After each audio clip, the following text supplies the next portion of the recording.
미국의 한 60대 노숙인이 약 2억 원에 달하는 유산 상속을 모른 채 길거리에서 얼어 죽었습니다. 영국 일간지 데일리 메일이 기록한 내용을 보면 티모시 헨리 그레이라는 60대 남성이 뉴욕 구리강산 부호인 위게트 클라크로부터 1,900만 달러, 하나로 203억 원에 달하는 유산 상속 사실을 알지 못한 채 노숙 생활을 하다가 와이오밍주에 있는 그 노숙 시설에서 저체온증으로 얼어 죽었다고 보도했습니다. 이 보도에 따르면 그레이는 지난 26일 한 철도 역사에서 동사한 채로 발견되었으며 이곳은 노숙자들의 임시 거주소였다고 합니다. 아이들에 의해서 시체로 발견된 그는 무려 3억 700만 달러, 하나로 3,274억 원에 달하는 유산을 남기고 사망한 클라크의 입양 증손자였다고 합니다. 미국에서 구리왕으로 잘 알려진 클라크는 소유한 5채의 호화 저택만 해도 1억 5천만 달러가 넘고 7,900만 달러가 넘는 주식 등을 보유하고 있는 사람이었습니다. 이 세상에 얼마나 많은 사람들이 자신들이 진정한 자신들의 가치를 모르는 채 죽어가고 있습니다. 그들에게 무엇이 상속되었는지 그것을 모른 채 아무런 소망도 없이 그렇게 죽어가고 있습니다. 그들은 자신들이 천국의 하나님의 자녀들이었다는 것을 알고 있을까요? 그들에게 이 세상에 무엇으로도 살 수 없는 영원한 생명이 주어졌다는 것을 알고 있을까요? 평생을 미워하고 싸우고 원망하고 살지 않고 사랑하며 이해하고 용서하고 사는 행복이 그들의 것이라는 것을 그들은 알고 있을까요? 여러분, 그들이 동사하기 전에, 그들의 생명줄이 끊어지기 전에, 기회가 사라지기 전에 우리가 그들에게 이것을 알려줘야 하지 않겠습니까? 오늘은 하나님이 쓰시는 조각목 같은 사람이라는 제목으로 여러분에게 말씀을 전합니다.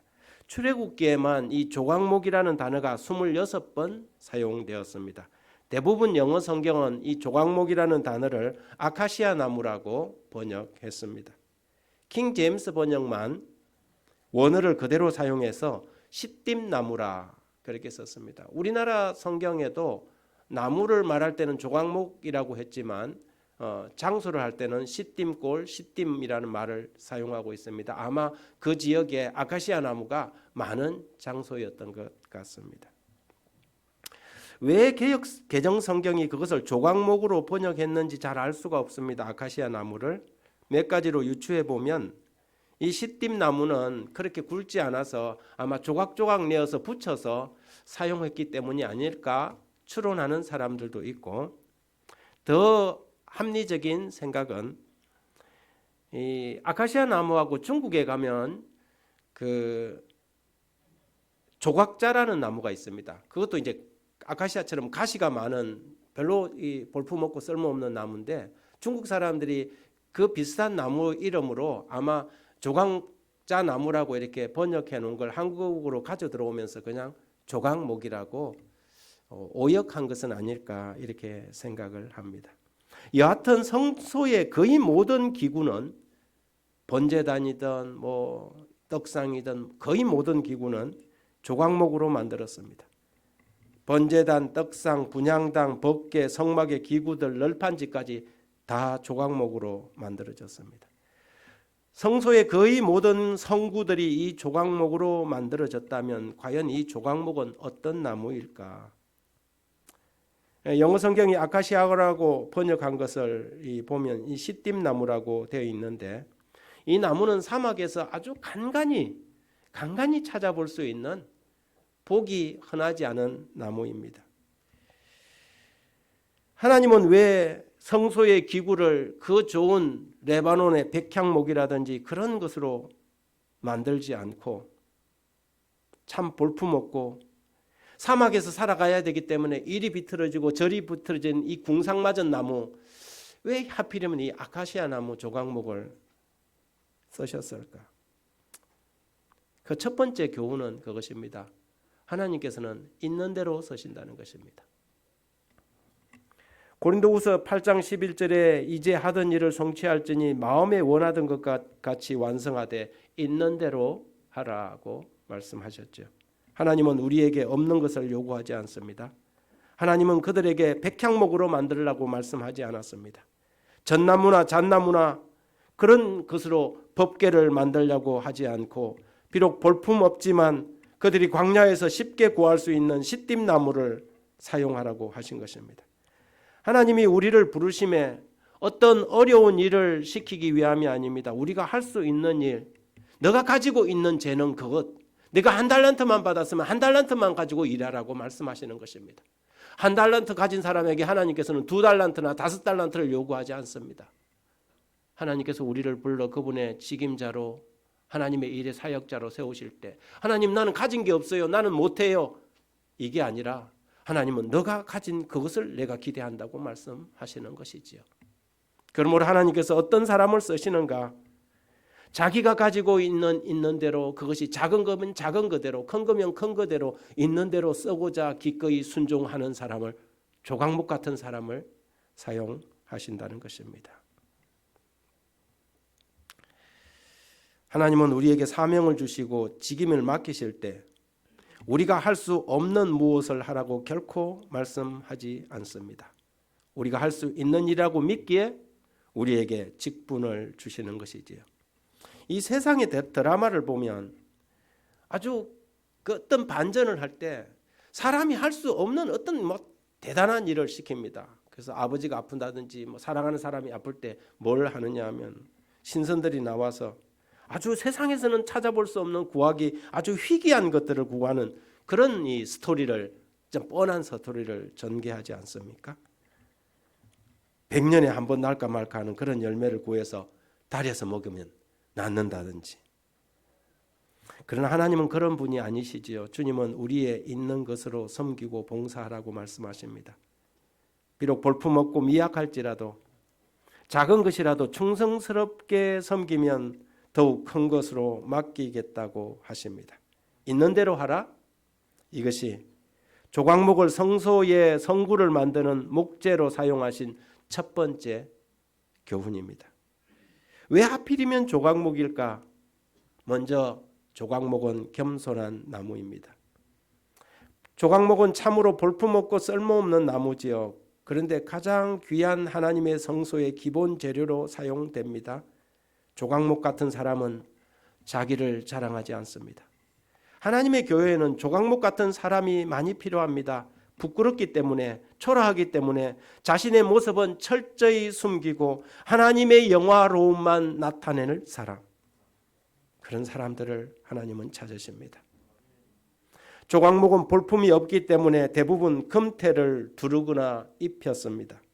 그대로 사용하기에는 너무 볼품 없어서 그 위에다가 금태를 두른 것이지요. 오직 금과 같은 예수님만이 나타났습니다. 우리 그리스도인들도 그분 안에서 감추어져야만 합니다. 자신이 나타나고 자랑하고 싶은 사람은 하나님의 성전에 적합하지 않습니다. 간혹 교회들을 방문해 보면 이 교회는 저 사람 한 사람이 다 이끌어가는구나 할 정도로 자랑을 많이 하는 사람들이 있습니다. 여기는 내가 어떻게 하고, 여기는 내가 어떻게 하고, 저거는 내가 어떻게 하고. 그런데 그런 사람들을 만나면 별로 은혜가 되지 않습니다. 자신이 나타나고 자랑하고 싶은 사람은 하나님의 성전에 적합하지 않지요.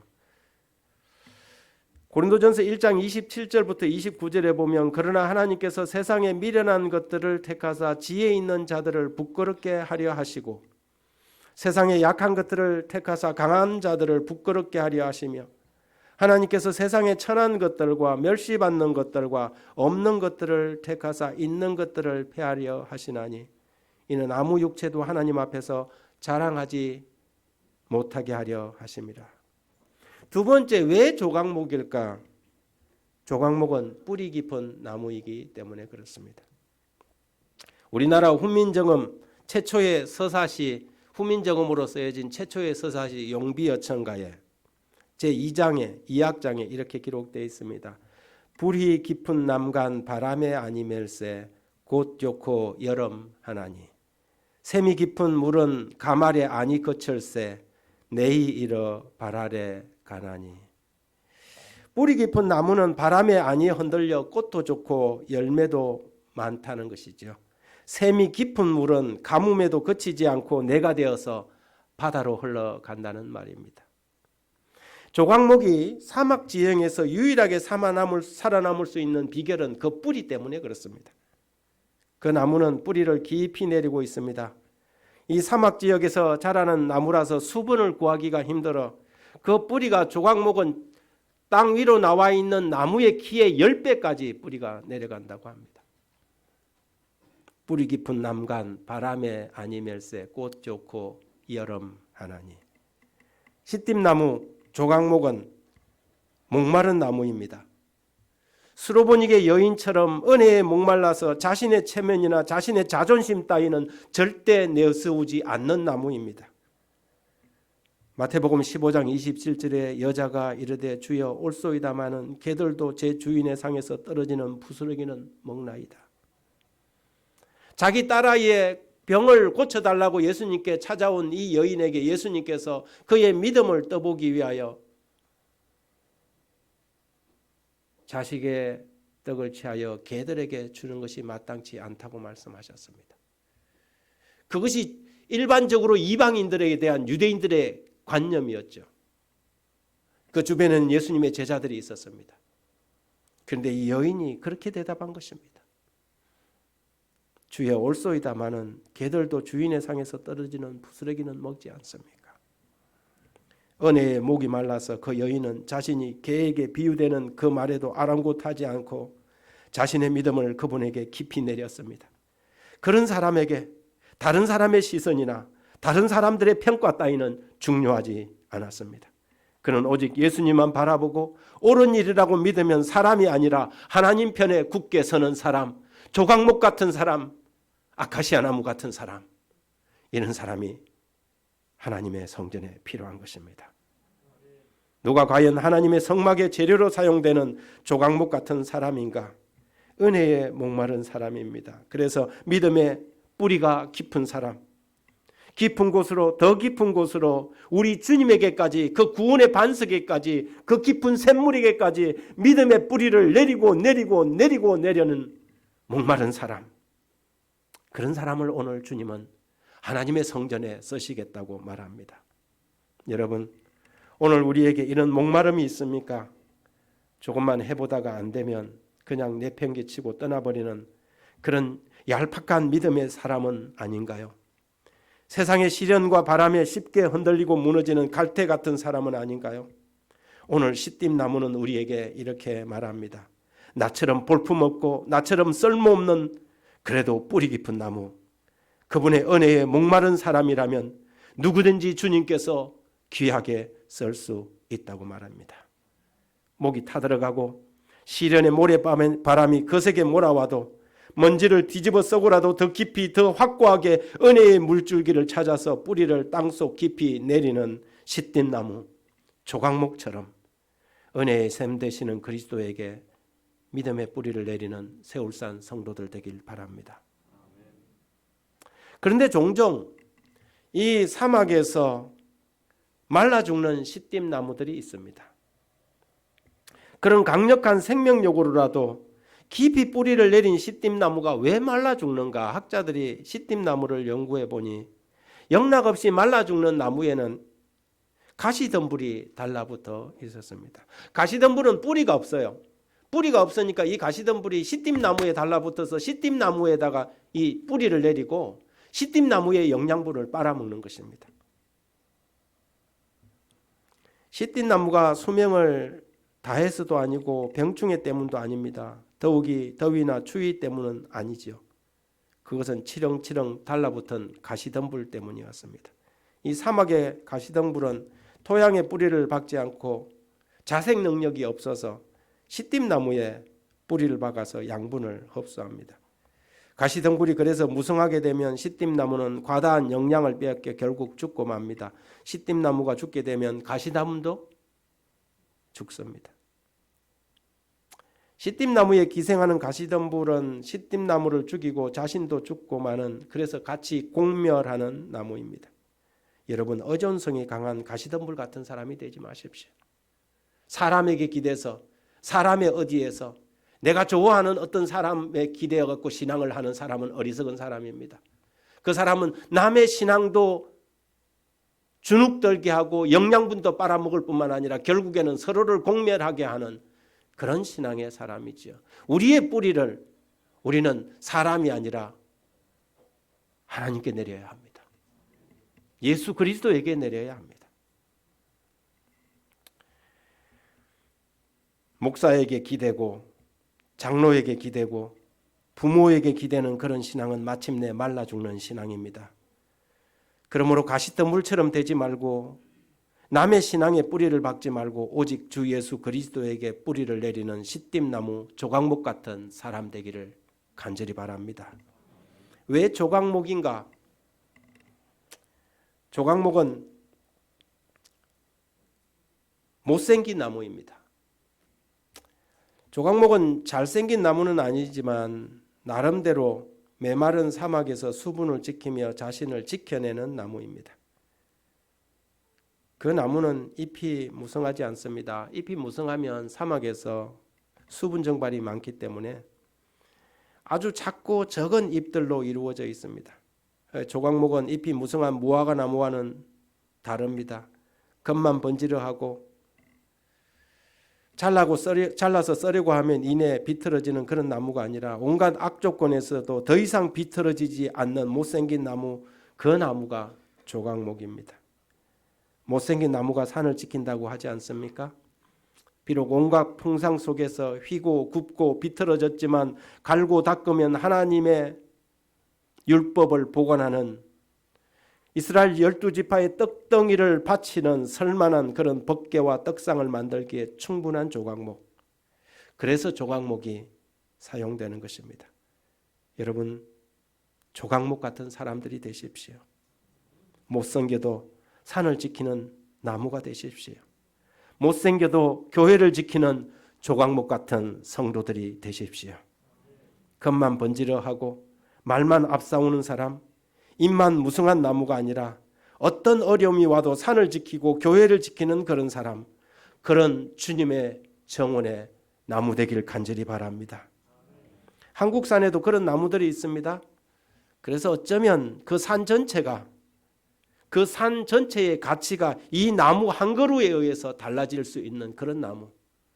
여러분, 울진에 가면 그 금강송길에 금강송 대왕 금강송이라는 큰 나무가 있습니다. 저는 거기 그 트레킹을 한번 하면서요, 그 나무를 보고 얼마나 놀랐는지.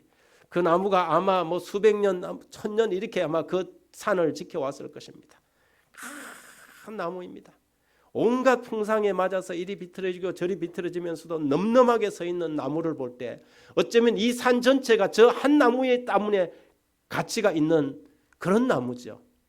교회도 그런 사람이 있습니다. 비록 어떤 직분을 맡은 건 아니지만 그 사람을 보면 고개가 숙여지고 가슴이 뭉클해지는, 온갖 풍상에도 그 교회를 든든히 지키고 바쳐왔던 그런 나무 같은 사람, 그런 인물들이 있습니다. 교회가 힘들고 어려울 때 묵묵히 교회를 지키는 못생긴 나무들입니다. 요란하지 않으면서도 고고하고 잔잔하면서도 자기를 지키는 못생긴 나무 같은 성도들, 저는 그런 성도들을 보면 존경심이 우러나옵니다. 조각목 같은 성도들이기 때문입니다. 우리 장로님들 중에서도 이런 분들이 계실 것입니다. 헌신이 요구될 때 뒷걸음질 치지 않고 자신의 역할을 담당하지만 결코 나서지 않는 그런 분들 말입니다. 그래서 저는 그런 장로님들을 볼 때면 머리가 숙여집니다. 자리나 직분에 연연해 하지 않고 자신의 역할을 기꺼이 하시는 분들을 볼 때 이분은 조각목이구나, 이런 확신이 듭니다. 그러면 그런 조각목을 하나님께서는 어떻게 사용할까요? 첫 번째는 깎고 다듬어 쓴다는 것입니다. 시띠나무는 반드시 다듬어야 합니다. 왜냐하면 가시나무이기 때문에 그것을 그대로 쓸 수가 없습니다. 껍질을 벗겨내고 가지를 칩니다. 가시를 잘라냅니다.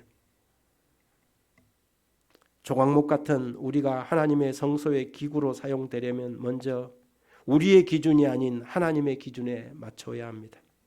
하나님의 기구들은 있는 대로 사용하지만 생긴 대로는 사용하지 않습니다. 있는 대로 사용하지만 생긴 대로 사용하지 않습니다. 아예 냅둬요. 내 생긴 대로 살게. 그렇게 하지 마십시오. 하나님께서 여러분을 깎고자 하면 기꺼이 내어드리십시오. 그분이 깎고 다듬어서 하나님의 성전의 성구로 사용하실 수 있도록 여러분 우리가 우리 자신을 하나님께 내어드려야만 합니다. 6자 기둥을 위해서는 내가 7자 나무라면 한 자를 잘라내야 하는 것입니다. 그래야 그분의 성구로 사용할 수 있는 것입니다. 어떤 사람들은 자기 스타일을 끝까지 고집하는 사람들이 있습니다. 쓰임새보다 자신이 너무 커서 하나님의 성물을 만드는 데 적합하지 않는 사람들이 있습니다. 그런 사람들은 오랫동안 하나님을 믿어왔지만 순종이라는 것을 배우지 못했습니다. 그런 사람은 주의 사업에 적합하지 않은 것입니다. 하나님이 깎으실 때 기꺼이 자신을 내려놓을 줄 아는 사람이 주의 성소의 성구로 쓰일 수 있습니다. 조각목은 볼품없는 나무지만 깎고 다듬으면 그래도 쓸만한 제목이 됩니다. 그리고 반드시 껍질은 벗겨냅니다. 조각목의 껍질을 벗기듯 자라는 껍질을 벗겨내야 하나님의 성전에 사용할 수 있는 재료가 됩니다. 위선과 체면의 껍질도 벗겨야 하고 아는 체하고 잘난 체하는 모든 자랑도 우리는 벗겨내야 합니다. 하나님이 우리를 조각하시도록 성령의 작업에 자신을 맡기고 순종과 복종의 믿음으로 우리 모두 하나님의 성막의 성전의 기구들이 됩시다. 두 번째, 어떻게 사용하느냐? 반드시 덧씌웁니다. 조각목은 그것을 금이나 노수로 싸서 테두리로 둘러서 사용했습니다. 그 민 표면이 드러나지 않도록 해서 사용했습니다. 우리도 마찬가지입니다. 우리의 못나고 거친 성품이 그리스도의 은혜로 반드시 포장되어야 합니다. 거칠고 패인 부분들은 그분의 사랑의 검으로 떼워져야 하고 믿음의 노수로 가려져서 하나님의 온전한 성품, 온전한 영광을 드러내어야 합니다. 비록 우리 자신은 부족하고 모자란 조각목들이지만 그분이 갈고 닦고 덧입히면 우리도 금보다 더 귀한 아름다운 그릇으로 그분의 사업을 위하여 사역을 위하여 사용될 수 있습니다. 우리는 아름답고 곧은 백향목은 아닐 수 있습니다. 그렇다고 무화과 나무처럼 열매가 많이 달리는 유익한 나무도 아닐 수 있습니다. 못생기고 구부러지고 바짝 마른 시띠나무 조각목 같은 사람, 그런 우리에게 오늘 주님은 찾아오셔서 그런 자리를 베어내고 그분의 땀과 핏방울로 다듬어서 그분의 성소에 서시겠다고 요청하십니다. 내가 너를 만지면 그 어떤 것들보다 귀하고 아름답게 쓰일 수 있다고 말씀하십니다. 그분의 사랑의 검태를 두르고 예수 믿는 믿음의 노수로 입혀서 말씀의 보관자로 계명의 율법의 수호자로 쓰시겠다고 말씀하십니다. 오늘 여러분은 이 거룩한 매만지심을 거부하시겠습니까? 이 숭고한 부르심을 외면하시겠습니까? 조각목이라도 잘라 쓰시겠다면 눈물로 내어 드려야 하지 않겠습니까? 몸으로 제물 삼아야 하지 않겠습니까? 2021년 한 해가 이제 기울여가는 연말이 되었습니다. 다시 한번 마음으로 그분께 나아가 우리 자신을 온전히 내어드리고 주의 성소의 성물들로 우뚝 서기를 기원드리며 말씀 마칩니다.